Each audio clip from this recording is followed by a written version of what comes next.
Good evening. Thanks for joining us. I'm Don Nelson. Here are your headlines. It appears Boise State football is getting really good at outdoing themselves. First, they defeated Troy 56-20. And then this past weekend, they crushed UConn 62-7. And Saturday's home opener, the Broncos set a handful of records, but possibly the most impressive came from the offense, which snagged 818 yards in the game, beating their previous record by 76 yards. But behind every successful football team is a head coach with his own recipe for success. It's like your diet, it's working out, it's all the things that we all have to do if we want to achieve something.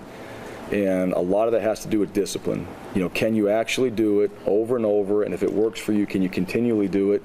Are you tough enough to do that over and over and over? And then do you believe in what you're doing? Coach Harsin and his team are headed to Stillwater, Oklahoma this weekend to take on Oklahoma State, one of their biggest games of the year, of course. The Broncos set to kick off 1:30 Saturday, ESPN. Boise State, by the way, moved up to 17 in both polls. Oklahoma State is now ranked 19 in the coaches poll, 24 in the AP. The Red Cross is all about getting aid to those who need it as quickly as possible, and now they can do it a little bit better with the new vehicle. This is their new response truck with higher clearance to navigate rough roads. Bigger feeder windows make delivering supplies and food easier. It also has Wi-Fi, external lighting, and a lift system to load all the supplies. As a result, it can feed up to 600 people a day. I think that the Red Cross, it's the best way to help so many people, and emergency response vehicles like this are part of our heritage. Clara Barton did it in a wagon, and now we're doing it in a state-of-the-art equipment like this. The new vehicle will get into action right away. Tomorrow it will head back east to help deal with the impending disaster from Hurricane Florence. The vehicle was funded through a Homeland Security grant. Now, Chief Meteorologist Scott Dorval with the On Your Side forecast.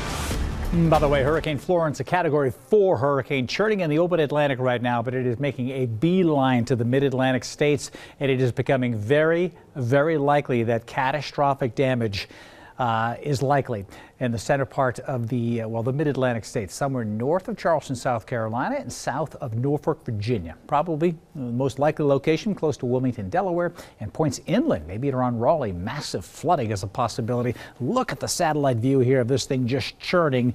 This is very impressive. I'm going to have the latest details on this. You can also check my Facebook page for updates.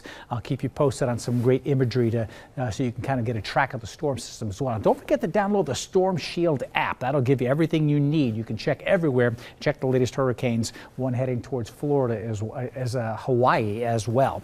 80s today, not bad at all. Forecast calls for the dry conditions with a high fire danger across much of the northwest. But tomorrow, we're going to cool things down a little bit, get a little bit of a breeze, and temperatures into the mid-70s. A little bit breeze, not too bad. Northwest winds, mostly sunny to partly cloudy late in the afternoon. The further north and west you go towards McCall, we hit 77 in Boise, but it will be cooler up north and more cloud cover likely in McCall as well. And look at Boise cooling to 72 by Thursday and warming back up into the mid-70s over the weekend. You can get more updates on my Facebook page and 6onyourside.com.